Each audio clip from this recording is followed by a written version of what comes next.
Hi friends, మనస్మిత స్టోరీస్కి మీ అందరికీ స్వాగతం, సుస్వాగతం. హాయ్ ఫ్రెండ్స్, అందరూ ఏం చేస్తున్నారండి? అందరూ బాగున్నారా?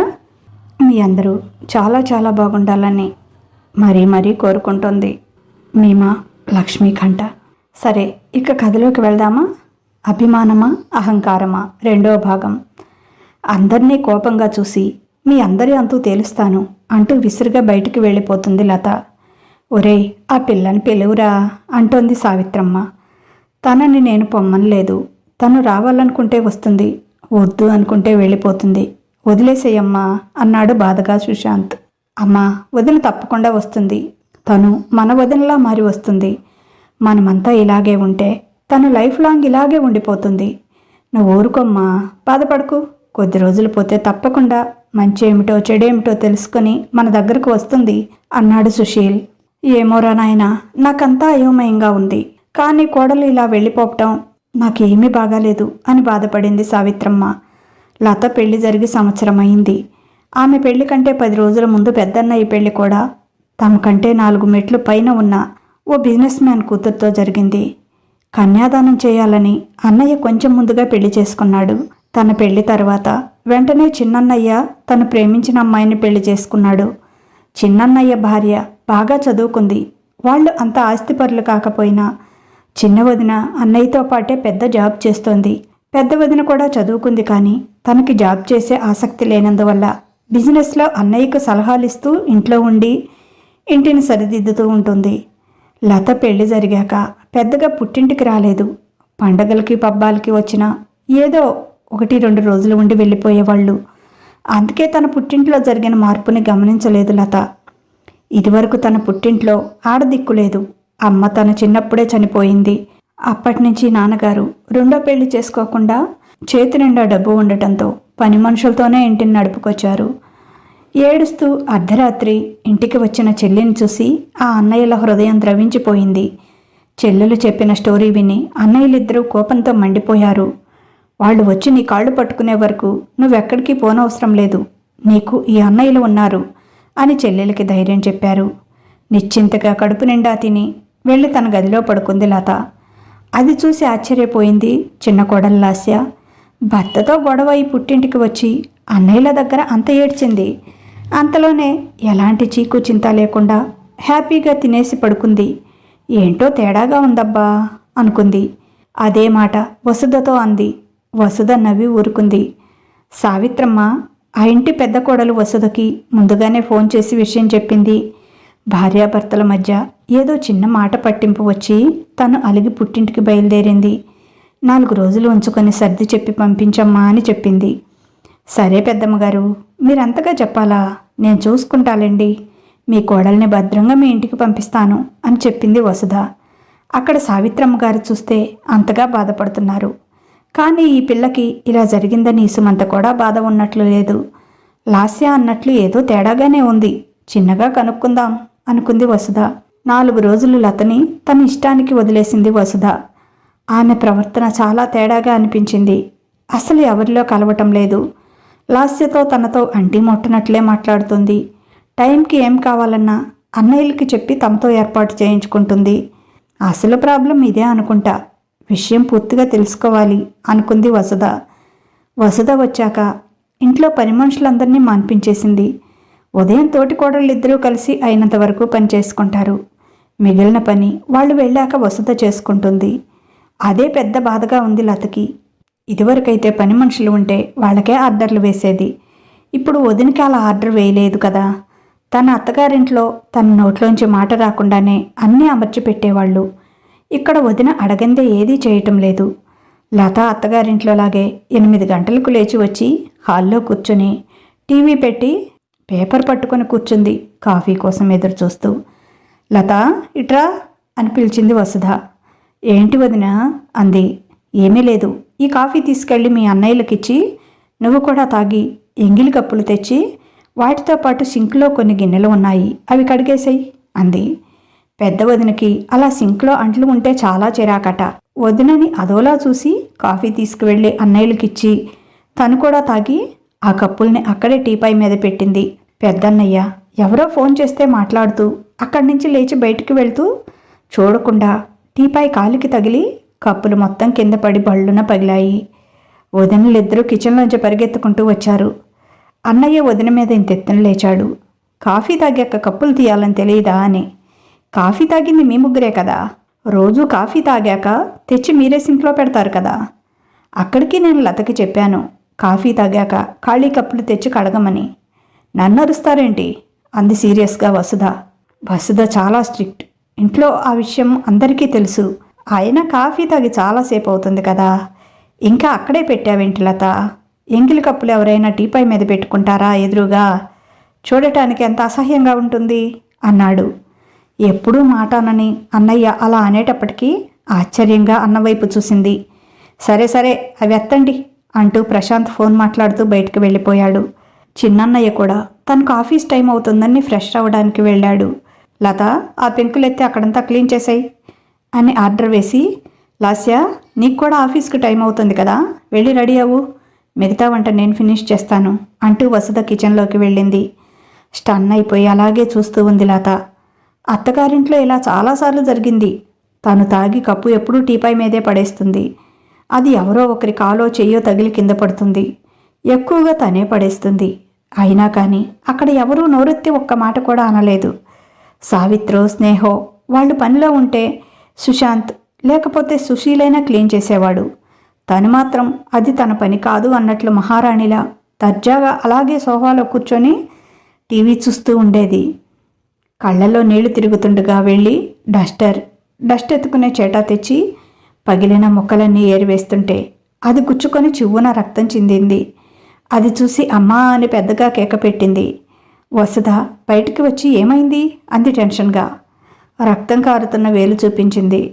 దానికి ఆమె నవ్వుతూ, సరేలే దానికేనా, నువ్వు అరిచిన అరుపుకి ఏమైందో అని హడలు చచ్చాను అని నవ్వుతూ కిచెన్లోకి వెళ్ళిపోయింది.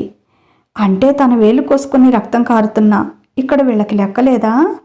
ఏదైనా పొరపాటున తగిలి చిన్న రక్తపు బొట్టు వస్తే అత్తయ్య పరిగెత్తుకుంటూ వెళ్ళి పసుపు తెచ్చి పెట్టేది అనుకుంటూ అక్కడంతా క్లీన్ చేసి అవి డస్ట్బిన్లో పారబోసి వచ్చి తెగిన వేళ్ళను చూసుకుంటూ కూర్చుంది. అంతలో వసుధ, లత ఓసారిట్రా అని పిలిచింది. కిచెన్లోకి వెళ్ళి ఏంటి వదినా అంది. ఏమీ లేదు కానీ ఆ వేలుకు కొంచెం మీ పసుపు పెట్టుకో అని పసుపు డబ్బా ఇచ్చి, అదిగో అరుగు మీద లంచ్ బాక్సులు ఉన్నాయి, తెచ్చి టేబుల్ మీద పెట్టి వాటిలో కుక్కర్లో అన్నం ఉంది పెట్టేశాయి, ఈరోజు కొంచెం లేట్ అయిపోయింది అంది. అది పెట్టడం కుదరక టేబుల్ నిండా మెతుకులు పడేసింది. అది చూసి వసుధ చిరాకు పడింది. నీకు ఒక పని చెప్తే 2 పనులు ఎదురు చేసుకోవాలనుకుంటా. జస్ట్ కుక్కర్లో అన్నం తీసి బాక్సుల్లో పెట్టలేవా? ఇంత చిన్న పని కూడా రాదా? చండాలంగా డైనింగ్ టేబుల్ నిండా మెతుకులు వేశావు. అక్కడంతా క్లీన్ చెయ్యి. ఆ కూర ఏంటి డైనింగ్ టేబుల్ నిండా పోయటమే కాకుండా అంతంత పెట్టావు. ఒక మనిషి ఎంత తింటారు? వండినవి మొత్తం వాళ్ళిద్దరికీ పెట్టేస్తే మనమంతా ఏం తిందాం? వెనక ముందు చూసుకునే పని లేదా అని కర్రీ సరిపోయినంత ఉంచి మిగతాది తీసి వేరే గిన్నెలో పెట్టింది. బిక్క మొహం వేసుకొని చూస్తుంది లత. వెనక ముందు చూసుకోవటం తనకు అలవాటే లేదు. మధ్యాహ్నం పూట చాలాసార్లు ఇద్దరికీ అని వండింది చాలా వరకు తనే తినేసి అడుగున కొంచెం వదిలేసేది. అత్తగారు తినలేదని తెలిసినా కూడా పట్టించుకునేది కాదు. సరే సరే బాక్సులు సర్దేసి బ్యాగ్లో పెట్టి డైనింగ్ టేబుల్ క్లీన్ చేయి. ఇప్పుడు అందరం బ్రేక్ఫాస్ట్ చేయాలి కదా, నువ్వు వెళ్ళి స్నానం చేసిరా ఫస్ట్ అంది. టేబుల్ క్లీన్ చేయగానే ఇదిగో ఈ హాట్ బాక్సులు టేబుల్ మీద సర్దేసేయి అని మళ్ళీ పని చెప్పింది. అవి టేబుల్ మీద పెట్టి బిక్కమొహం వేసుకొని చూస్తుంది. వసుధ వచ్చి ఇలాగేనా పెట్టేది అని వాటిని సరిగ్గా సర్ది లతను చూస్తూ, తినవా ఏంటి అలాగే నిలబడ్డావు, వెళ్ళి స్నానం చేసిరా. అయినా ఖాళీగానే ఉన్నావు కదా, స్నానం చేయకుండా ఇప్పటి వరకు ఏం చేస్తున్నావు? వెళ్ళు, మళ్ళీ మీ అన్నయ్య వాళ్ళు వచ్చేస్తారు, త్వరగా స్నానం చేసి వచ్చేయి అంది. లత తన రూంలోకి పరిగెత్తినట్లు వెళ్ళి గబగబా స్నానం చేసి వచ్చింది. రామ్మ నీకోసమే వెయిటింగ్ అన్నారు అన్నయ్యలు. పెద్ద వదిన నాన్నగారి రూంలోకి టిఫిన్ తీసుకువెళ్ళి పెట్టి ఎంగిలి ప్లేట్లు తీసుకొని వస్తూ ఉంది. నాన్నగారికి ఈ మధ్య పెరాలసిస్ వచ్చి కాలు చెయ్యి పడిపోయింది. బెడ్ మీద నుంచి కదలలేని పరిస్థితి. నర్సును కూడా పెట్టకుండా నాన్నగారిని కూడా వదినే చూసుకుంటుందని తెలిసి ఆశ్చర్యపోయింది. లత వచ్చి కూర్చుంది. వసుధ అందరికీ ప్లేట్లలో ఇడ్లీ ఉప్మా పెట్టి కారప్పొడి చట్నీ వేసింది. అది చూడగానే మొహం అదోలా పెట్టింది లత. మా చెల్లికి ఇడ్లీ ఉప్మా నచ్చవు, పూరీ చేయొచ్చు కదా అన్నాడు చిన్నన్నయ్య. ఈరోజు కొత్తగా ఏంటి?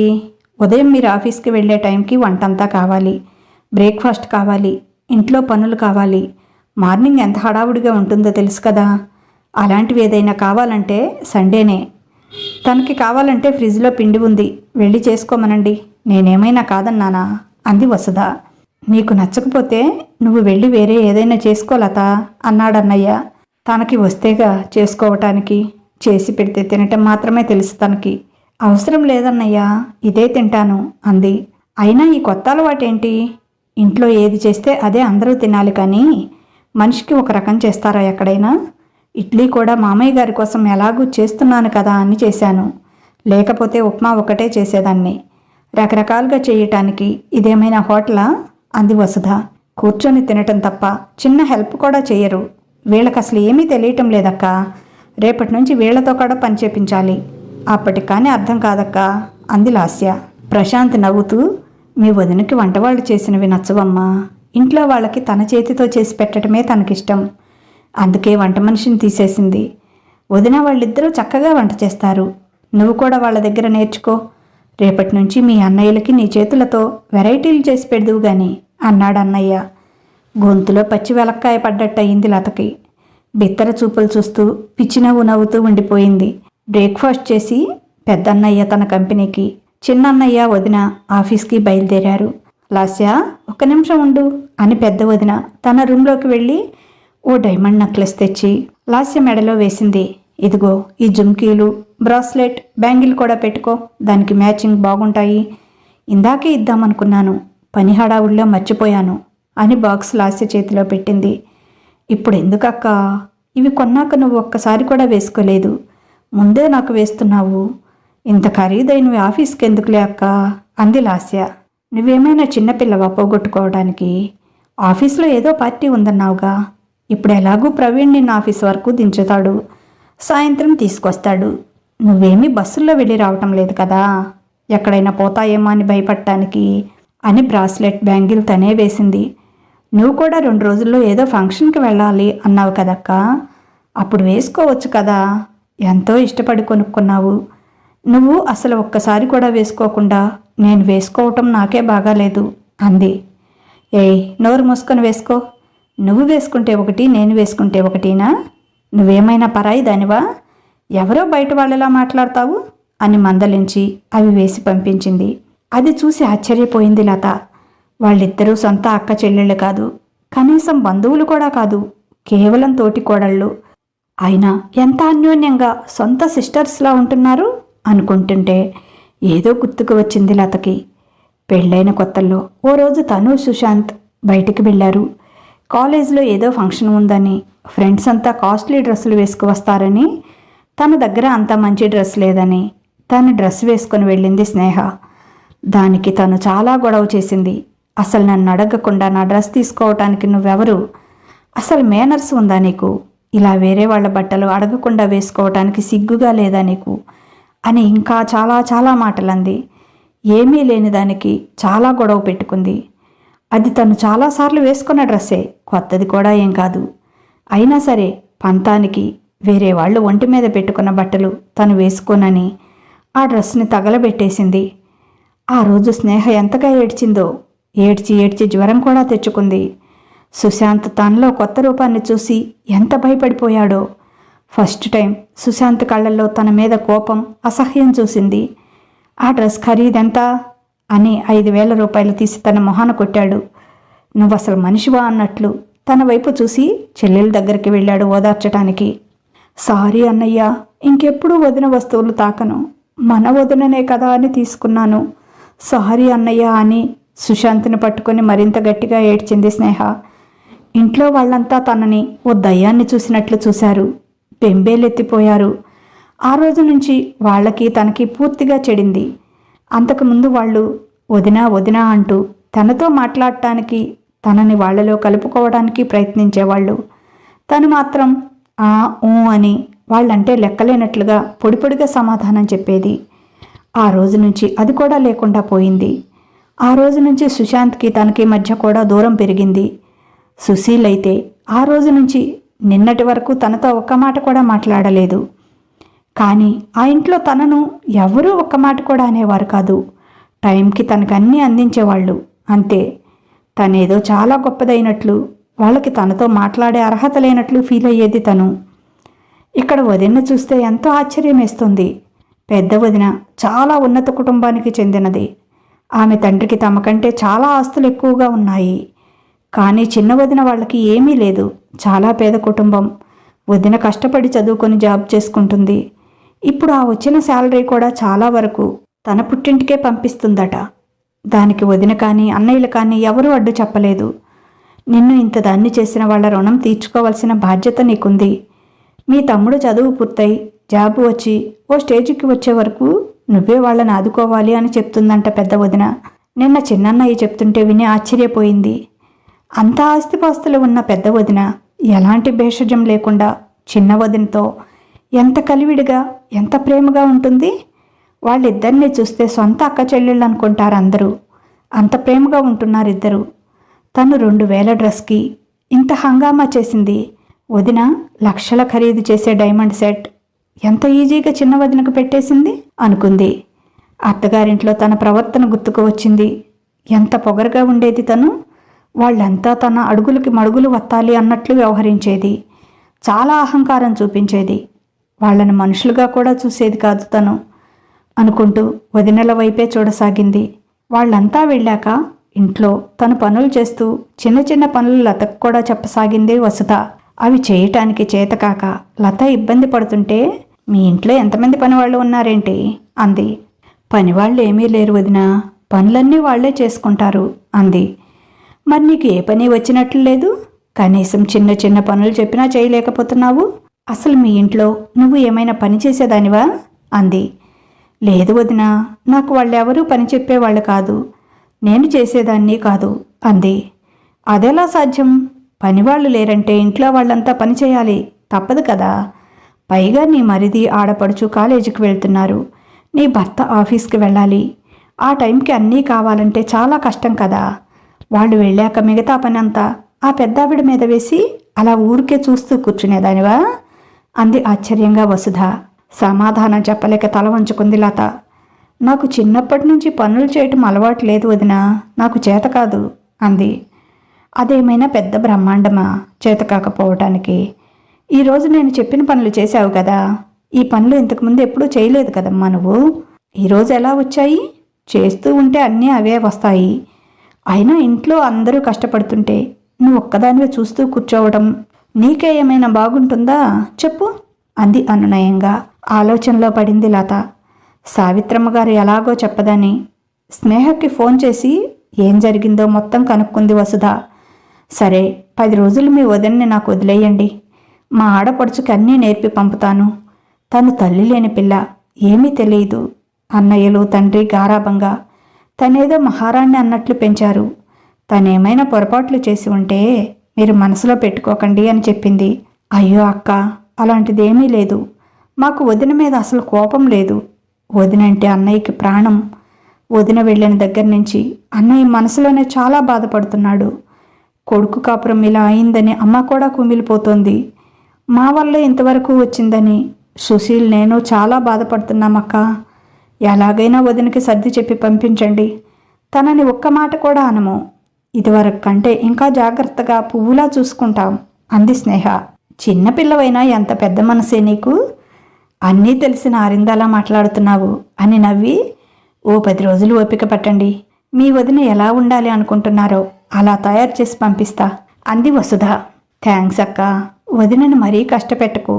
వదిన బాధపడితే అన్నయ్య చూడలేడు అంది స్నేహ. వీళ్ళంతా ఇంత మంచి వాళ్ళు కాబట్టే లత ఇలా తయారైంది అనుకుంది వసుధ. చిన్నగా పనులు మొత్తం నేర్పసాగింది వసుధ. మొదట్లో నాకు రాదు వదినా అనేది లత. మీ అత్తగారింట్లో కూర్చున్నట్లు ఇక్కడ కూర్చోవాలంటే కుదరదమ్మాయి. నువ్వేమీ చుట్టానివి కాదు. 1-2 రోజులు కూర్చోబెట్టి పెట్టడానికి నీ భర్తని వదిలేసి శాశ్వతంగా ఇక్కడే ఉండిపోవటానికి వచ్చావని చెప్తున్నారు మీ అన్నయ్య వాళ్ళు. కనుక నువ్వు కూడా మాతో పాటు అన్ని పనులు చేయాల్సిందే. రాదు అంటే కుదరదు, నేర్చుకో అని చెప్పింది. రోజూ తినటంలా? అదెవరూ నేర్పడం లేదు కదా. అయినా తినటంలా? అలాగే పని కూడా నేర్చుకుంటే అన్నీ అవే వస్తాయి అంది కఠినంగా. వాళ్ళేదో పిచ్చోళ్ళు కాబట్టి రూపాయి కట్నం తీసుకువెళ్ళని నిన్ను కూర్చోబెట్టి ఎదురు చేశారు. నా కింద అలాంటివి కుదరవమ్మాయి. నేను కాలు మీద కాలు వేసుకొని కూర్చుంటాను. మీరంతా నాకు బానిసల్లా నా అడుగులకి మడుగులు అత్తండి అంటే కుదరదు. ఇది మీ అత్తగారిల్లు కాదు, ఇది నా ఇల్లు. ఇక్కడ నేను చెప్పినట్లు జరుగుతుంది అని చెప్పింది నిర్మోహమాటంగా. లత కూడా ఏమీ చేయలేక వదిన చెప్పిన పనులు చేస్తూ ఉంది. తన అత్తగారింట్లోనే నయం, తనని మహారాణిలా చూసేవాళ్ళు. ఇక్కడ తను పనిదానికంటే హీనమయ్యింది. తనకు పని రాదు అన్నా కూడా వదిన అన్ని పనులు చేపిస్తుంది. చేతులు కాయలు కాస్తున్నాయి, అయినా వదలటం లేదు. చేయాల్సిందే అంటుంది వదిన. అన్నయ్య కూడా వదినకు ఎదురు చెప్పడు. వదిన చాలా స్ట్రిక్ట్ అమ్మా, ఆమె మాట మనం వినాల్సిందే, తప్పదు అంటాడు. మరి వదిన అంత కట్నం తెచ్చింది, పెద్ద కంపెనీనే ఇచ్చాడు అన్నయ్యకి కట్నం కింద వదిన వాళ్ళ నాన్నగారు. రూపాయి కట్నంగా తీసుకువెళ్ళని తనే అత్తగారింట్లో అంత సాగిస్తే వదిన అలా ఉంటే ఆశ్చర్యమేముంది? అయినా వదిన తనలా కాదు, అందరికంటే తనే ఎక్కువ పనిచేస్తుంది. ఇంట్లో పనిచేస్తుంది, నాన్నగారిని చూసుకుంటుంది, ఇంట్లో కూర్చునే అన్నయ్య ఆఫీస్ వర్క్ కూడా చూస్తుంది. వదిన మాటలు పదే పదే గుర్తుకు వస్తున్నాయి. ఇది నా ఇల్లు, ఇది నా ఇల్లు అని. అంటే ఇది వదిన ఇల్లా, నా ఇల్లు కాదా? ఈ ఇంటిని, ఈ అన్నయ్యల్ని చూసుకునే కదా నేను ఇన్నాళ్ళు వాళ్లతో అంత రూడ్గా బిహేవ్ చేశాను. మరి నా ఇల్లేది? ఆ ఇంటిని నా ఇల్లు అని నేనెప్పుడూ అనుకోలేదు. ఇది నీ ఇల్లు కాదు, నా ఇల్లు అంటుంది వదిన. అంటే తనకంటూ ఓ ఇల్లు లేదా? వదిన అన్నది నిజమే కదా, ఇది తన పుట్టిల్లు. అప్పుడప్పుడు వచ్చిపోతేనే తనకిక్కడ మర్యాద. ఇలా వచ్చి శాశ్వతంగా ఉంటానంటే తనని పురుగును చూసినట్లు చూస్తున్నారు వీళ్ళు. అన్నయ్యలకు చెప్తే వదిన మాటే వేదం. వదిన నీ మంచికే చెప్తుంది, ఆమె చెప్పినట్లు వినమ్మా అంటున్నారు. నాన్న కూడా అదే అంటున్నాడు. ఏం మందు పెట్టిందో వీళ్ళందరికీ వదిన. అందరూ ఆమె తానా అంటే తందానా అంటున్నారు. ఒకప్పుడు తనని మహారాణిలా కాలు కింద పెడితే కందిపోతుందేమో అన్నట్లు చూసుకునేవాళ్ళు. ఇప్పుడు వదిన తన చేత అన్ని పనులు చేపిస్తున్నా కూడా ఆడపిల్లవి అన్నీ నేర్చుకోవాలి కదమ్మా, నేర్చుకో, వదిన నేర్పుతుంది అంటున్నారు. ఇప్పుడు ఏమిటి తన పరిస్థితి? అటు వెళ్ళలేదు, ఇటు ఉండలేదు. అడకత్తెరలో పోక చెక్కలా అయ్యింది తన పని. ఇంకొన్నాళ్ళు ఉంటే వీళ్ళకి తనంటే ఏమాత్రం విలువ కూడా ఉండదు. మనసేమీ బాగాలేక తండ్రి దగ్గరికి వెళ్ళి కూర్చుంది. కాసేపు మాట్లాడాక తండ్రి బాత్రూంకి వెళ్ళాలి అన్నాడు. తనకి ఏం చేయాలో అర్థం కాలేదు. నాన్న మంచంలోంచి లేవలేడు. బాత్రూంకి ఎలా తీసుకువెళ్లాలో అర్థం కాలేదు. ఆయన బెల్ నొక్కాడు. వదిన పరిగెత్తుకుంటూ వచ్చింది. పాన్ తీసుకుని ఆయన కింద అడ్జస్ట్ చేసింది, క్లీన్ చేసింది. అది బాత్రూంలోకి తీసుకువెళ్ళింది. ఇదంతా జరుగుతున్నంతసేపు లత అసహ్యంగా మొహం పెట్టుకొని పక్కకు తిరిగి నిలబడింది. వసుధ మాత్రం తన బిడ్డకు చేసినట్లు మామగారికి సేవ చేసింది. వదినకి అసలు చీదర పుట్టలేదా? ఆ పని చేయటానికి అసహాయం వేయలేదా? పైగా నాన్నగారు మగవాడు, ఆయనకు అలా చేయటానికి వదినకి ఇబ్బందిగా అనిపించలేదా అనుకుంది. సాయంత్రం అన్నయ్యలు వదినలు కూర్చొని సరదాగా కబుర్లు చెప్పుకుంటుంటే వాళ్ల మధ్య తను అడ్డం అన్నట్లుగా అనిపిస్తుంది తనకి. తను మాత్రం తన భర్తని, తన ఇంటిని వదిలేసి ఇక్కడ తనకు ఎవరో ఉన్నారని, తనని నెత్తిన పెట్టుకుంటారని పొగరుగా ఇక్కడికి వచ్చింది. ప్రేమగా చూసుకునే భర్తని, ఆదరించే అత్తగారిని, తన వాళ్ళనందరినీ వదులుకొని వచ్చింది. వాళ్ళకేమో తనంటే అసలు లెక్కే లేదు. వాళ్ళ భార్యలతో సెకండ్ షో మూవీకి ప్లాన్ వేసుకుంటున్నారు. కనీసం తనని రమ్మని కూడా అడగలేదు. చక్కగా రెడీ అయి వెళ్ళిపోయారు. వాళ్ళ నిర్లక్ష్యానికి ఏడుస్తూ పడుకుంది లత. వీళ్ళందరూ ఎందుకు వదినకి బానిసల్లా మారిపోయారు? ఆమె మాటే వేదంలా మారిపోయింది అనుకుంది. ఆ మాటే అన్నయ్యతో కూడా అంది. వదిన నన్ను అస్సలు లక్ష్య పెట్టడం లేదు. మీరంతా ఆవిడ మాట దాటడం లేదు. ఎందుకు మీరంతా ఆవిడకి అంతగా లొంగిపోయారు అంది. అప్పుడు అన్నయ్య అన్న మాటలు గుర్తుకొచ్చాయి. మేము మీ వదినకి బానిసలుగా మారిపోలేదు. ఆమె మంచితనానికి, మంచి మనసుకి, ఆమె ప్రేమకు బానిసలమయ్యాము. అది చూసి ఎవరైనా వీడు పెళ్ళానికి బానిస అనుకున్నా నాకేమీ ఇబ్బంది లేదు. ఎవరమ్మా ఈ రోజుల్లో ఇంత మంచిగా ఉండేవాళ్ళు? తను అంత కలిగిన కుటుంబం నుంచి వచ్చినా రవ్వంత గర్వం కూడా ఉండదు. మన కంపెనీ కంటే కూడా ఆమె పుట్టింటి వాళ్ళు ఆమెకు కట్నంగా ఇచ్చిన కంపెనీ విలువ ఎక్కువ. అయినా నన్నెప్పుడూ తక్కువ చేసి మాట్లాడదు. నా మాట దాటిపోదు. ప్రతి విషయంలో నా సలహా సంప్రదింపు తీసుకుంటుంది. నా కన్న తండ్రి మంచాన పడితే ఆయనని తన బిడ్డలా చూసుకుంటుంది. ఆయన్ని చూసుకోవటం కోసం తను పిల్లల్ని కంటే ఆయనని చూసుకోలేను అని, ఆయన కోలుకునే వరకు పిల్లల్ని కనకూడదు అని నిర్ణయించుకున్న గొప్ప స్త్రీ అమ్మ మీ వదిన. అలాంటి భార్యకి ఏ మగవాడైనా బానిస కావాల్సిందే. తనకంటే చాలా తక్కువ స్థాయి కుటుంబంలోంచి వచ్చిన తోటి కోడల్ని సొంత చెల్లిలా ఆదరిస్తుంది. తల్లి ప్రేమ తెలియని మరిదిని కన్న కొడుకులా చూసుకుంటుంది. ఈ కుటుంబం తనది అని మొత్తం తన భుజస్కంధాలపై వేసుకొని అందరి మంచి చెడులు చూసుకుంటుంది. ఇంతకంటే ఓ భార్యకి బానిస కావటానికి ఆ భర్తకి వేరే కారణాలు అవసరం లేదు. నువ్వు దీన్ని బానిసత్వం అనుకుంటున్నావు, నేను ప్రేమ అనుకుంటున్నాను. నీకు ఆ రెండిటికి తేడా తెలియటం లేదమ్మా. అందుకే నువ్వు ఈరోజు ఈ పరిస్థితిలో ఇక్కడ ఉన్నావు. నేను చాలా పొరపాటు చేశానురా. 2-3 ఏళ్ల ముందే మీ వదినని పెళ్లి చేసుకొని ఉంటే నువ్వు ఆమె కింద పెరిగేదానివి. నీకు మంచి చెడులు అన్నీ అర్థమయ్యేవి. ఓ స్త్రీ ఔన్నత్యం ఏమిటో నీకు తెలియచెప్పేది. ఆడది ఎలా ఉండాలో అలా మీ వదిన నిన్ను తీర్చిదిద్దేది. నువ్వు ఇలా తయారు కావటానికి కేవలం మేమే కారణమమ్మా అన్నాడు బాధగా. అవన్నీ తలుచుకొని కుమిలి కుమిలి ఏడుస్తుంది. ఇప్పుడు ఎవరికీ నేను పట్టడం లేదు. నేను అటు భర్తకి ఇటు అన్నలకి అందరికీ కానిదాన్నయ్యాను. అంతా నా చేతులారా నేనే చేసుకున్నాను అని ఏడుస్తుంది. ప్రాణంలో చూసుకునే భర్తని వదిలి వచ్చేశాను. కన్న కూతురి కంటే ఎక్కువగా చూసుకునే అత్తగారిని హీనంగా మాట్లాడాను. తను ఎంత పుల్లవిరుపుగా లెక్క చేయకుండా మాట్లాడినా అది పట్టించుకోకుండా తనకి అన్నీ ఎదురు చేసే మరిదిని ఆడపడుచుని హీనంగా చూసి తీసి పారేశాను. అసలు ఏం చూసుకొని అంత పొగరుగా ప్రవర్తించాను? తన అన్నయ్యల కట్నం ఇస్తానన్నా నేను లతని మనసారా ప్రేమించాను. నాకు తను చాలు, మీ డబ్బు కోసం నేను తనను ప్రేమించాను అని, నన్ను నేను కించపరుచుకునేటట్లు చెయ్యొద్దు అని మర్యాదగా తన అన్నయ్యలు ఇచ్చే కట్నాన్ని తిరస్కరించిన గొప్పవాడు సుశాంత్. తనని ఎంతగా ప్రేమించాడు. అతనిని ఎన్ని మాటలు అంది. చేతకాని వెధవా అంది. ఎంత నీచంగా మాట్లాడింది. తనకిలా కావాల్సిందే. ఇప్పుడు అక్కడికి వెళ్ళి వాళ్ళని క్షమించమని అడిగే అర్హత కూడా కోల్పోయాను. అంత నీచంగా ప్రవర్తించాను. కుటుంబం అంటే ఎంతమాత్రం లెక్క లేకుండా, విలువ తెలియకుండా ప్రవర్తించాను. నాలాంటి దానికి ఇదే తగిన శాస్తి. ఎక్కడా నా వాళ్ళంటూ లేకుండా ఇలా ఒంటరిదానిగా మిగిలిపోవడమే నాకు తగిన శాస్తి అనుకుంది ఏడ్చుకుంటూ. ఎప్పటికో నిద్రలోకి జారుకుంది. తెల్లవారి వదినలతో పాటు కిచెన్లో పనిచేస్తుంది. అవునక్క, అతను మన లత భర్తే కదా? నేను అస్సలు కనుక్కోలేకపోయాను. అలా అయిపోయాడేంటి? మరీ పిచ్చివాడిలా తయారయ్యాడు. హెల్త్ బాగా లేదనుకుంటా. బాగా వీక్గా ఉన్నాడు. తాగాడో ఏంటో మరి, బైక్ కూడా కంట్రోల్ చేయలేకపోతున్నాడు అంటుంది చిన్నగా లాస్య వసుధతో. అవును, అతను సుశాంతే. మొన్న మార్కెట్కి వెళ్ళినప్పుడు కూడా ఓసారి కనిపించాడు. పలకరిస్తే చాలా నిర్వేదంగా మాట్లాడాడు. నాకు ఆ రోజే చాలా భయమేసింది అతని మాటలు విని. కానీ మన లత అతనితో బంధం తెంచుకొని వచ్చింది కదా, ఇక మనకెందుకులే అతనితో అనుకున్నాను అంది లత వైపు క్రీగంట చూస్తూ. ఏమైంది వదిన సుశాంత్కి? అతని హెల్త్ బాగాలేదా? ఎక్కడ కనిపించారు మీకు అంది టెన్షన్గా. అదే, నిన్న రాత్రి మేము మూవీకి వెళ్ళాం కదా, ఆ టైంలో బైక్ మీద వస్తున్నాడు ఎక్కడి నుంచో. బైక్ మన కారును దాటుకొని వెళ్ళేటప్పుడు చూశాము. చాలా వీక్గా, గాలొస్తే పడిపోయేటట్లు ఉన్నాడు.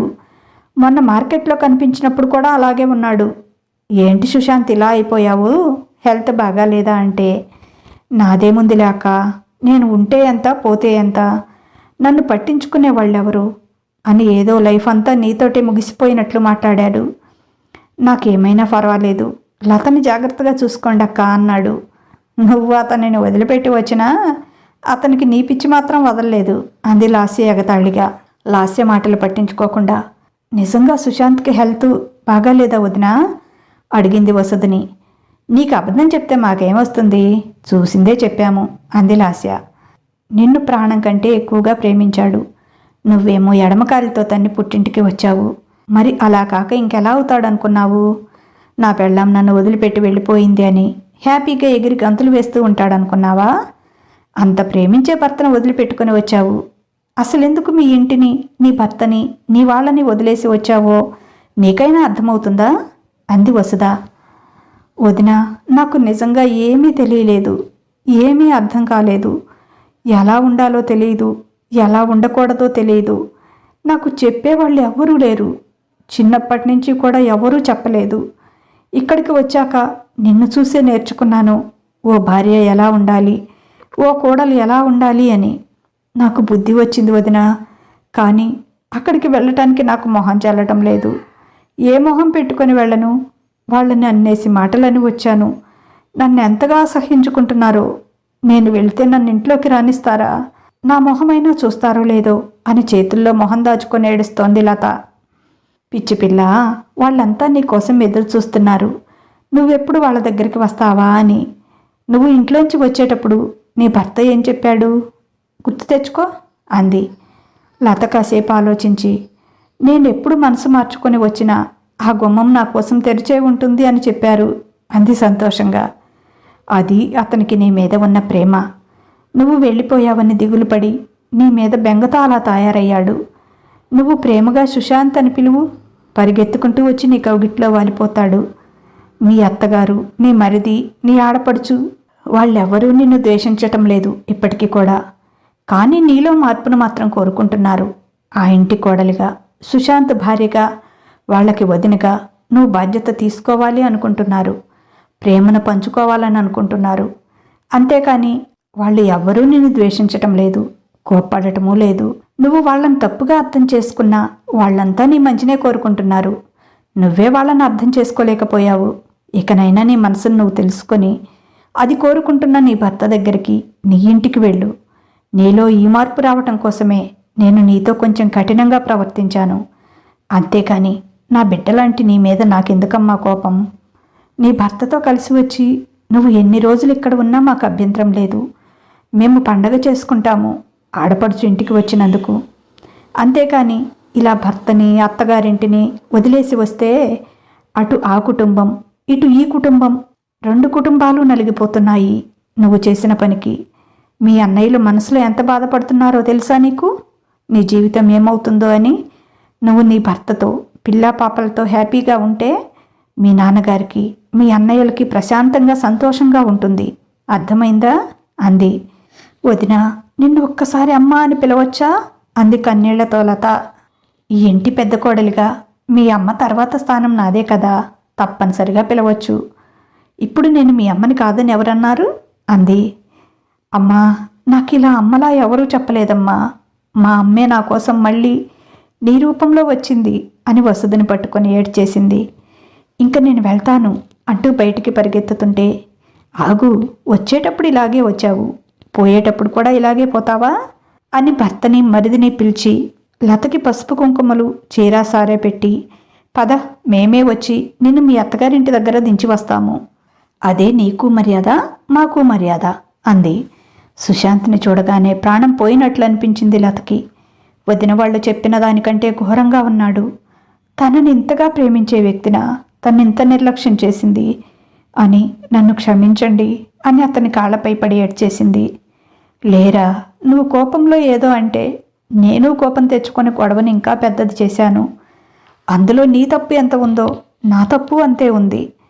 మొదటి నుంచి ఎలా ఉండాలి అని నీకు పరిస్థితిని వివరించడానికి నేను ప్రయత్నించలేదు. నువ్వు పుట్టింట్లో అపురూపంగా పెరిగి వచ్చావు. నీకు ఏ పని చేయటం రాదు, నువ్వు చేయలేవు అని నువ్వు చెప్పిన ప్రతిదానికి తల ఊపడం నేను చేసిన తప్పు. అందుకే నీ ఒక్కదాని మీదకే ఈ నిందంతా వేయలేను. నువ్వు కోపంలో వెళ్తే వదిలేసి ఇక్కడ కూర్చున్నాను కానీ నీకోసం రాలేదు కదా, అది కూడా తప్పే. నువ్వు కూడా నన్ను క్షమించాలి అన్నాడు ప్రేమగా ఆమెను దగ్గరికి తీసుకుంటూ. ఇంత మంచి భర్తని తన కాళ్ళదన్ని వెళ్ళిపోయింది అని అతన్ని పట్టుకుని గట్టిగా ఏడ్చేసింది. అత్తగారి కాళ్ళ మీద పడి క్షమించమని వేడుకుంది. స్నేహ సుశీల్ చేతులు పట్టుకొని తన్ను క్షమించమంది. తప్పు వదిన, మేము నీకంటే చిన్నవాళ్ళం, మనం స్నేహంగా ఉండాలి, అంతేకాని క్షమించుకోటాలు ఉండకూడదు మన మధ్య అన్నారు వాళ్ళు. కోడలు తిరిగి వచ్చినందుకు, ఆమె పుట్టింటి వాళ్ళంతా వచ్చినందుకు సావిత్రమ్మ పొంగిపోతూ ఇక్కడే భోజనం చేసి వెళ్ళాలి అని రకరకాల వంటలు చేసింది. లత కూడా వచ్చి వంటగదిలో సహాయం చేస్తుంటే ఆశ్చర్యపోయి చూశారు సుశీల్, స్నేహ, సావిత్రమ్మ. మా అమ్మ, అదే మా వదినమ్మ నాకన్నీ నేర్పింది ఈ కొద్ది రోజుల్లో అని గర్వంగా చెప్పింది లత. వసుధ లతని దగ్గరికి తీసుకొని, నీ పుట్టింటి పేరుని నిలబెట్టేట్లుగా మసులుకో బంగారం. మీ నాన్న అన్నయ్యలు లత మా అమ్మాయి అని గర్వంగా చెప్పుకోవాలి. అప్పుడే మాకు సంతోషం అంది. మా అమ్మ ఎంత చెప్తే అంతే అంది లత ప్రేమగా వసుధని కౌగిలించుకొని. అయితే అన్నయ్యల్ని మర్చిపోయావా బంగారం అన్నారు ప్రశాంత్ ప్రదీప్. ఏమీ మర్చిపోలేదు, నాకు అందరూ కావాలి, అందరికంటే మా అమ్మ కొంచెం ఎక్కువ. అంతే కదమ్మా అంది గారంగా వసుధ మెడని చుట్టేస్తూ. అందరూ నవ్వుకున్నారు. లత చిన్నపిల్ల చేష్టలు చూసి ప్రేమగా ఆమెను చుట్టేశారు. ఇదండి కథ. ఎలా ఉంది, మీకు నచ్చిందా? ఇలా కొంతమంది తెలిసి తెలియక అమాయకత్వంలోనో అవివేకంలోనో తమ జీవితాలను పాడు చేసుకుంటూ ఉంటారండి. అది మగైనా కావచ్చు, ఆడైనా కూడా కావచ్చు. అలాంటప్పుడు చుట్టూ ఉన్నవాళ్ళు ఆ విషయాన్ని వాళ్ళకి తెలిసేటట్లుగా చేయాలి. ఏది మంచి ఏది చెడు అని వాళ్ళకి తెలియచెప్పాలి. వాళ్ళని సరైన దారిలో నడిపించాలి. సరేనండి, ఈ కథ కనుక మీకు నచ్చినట్లయితే తప్పనిసరిగా ఒక లైక్ ఇవ్వండి. అలాగే ఈ కథ పైన మీ అమూల్యమైన అభిప్రాయాన్ని ఓ చిన్న కామెంట్ ద్వారా తెలియచేయండి. మన మాటే మంత్రం మనస్మిత స్టోరీస్ ఛానల్స్ని తప్పనిసరిగా సబ్స్క్రైబ్ చేసుకోండి. అలాగే మీకు తెలిసిన వారికి కూడా షేర్ చేయండి. ఇక ఉంటాను. బాయ్. మీ లక్ష్మీ ఘంట.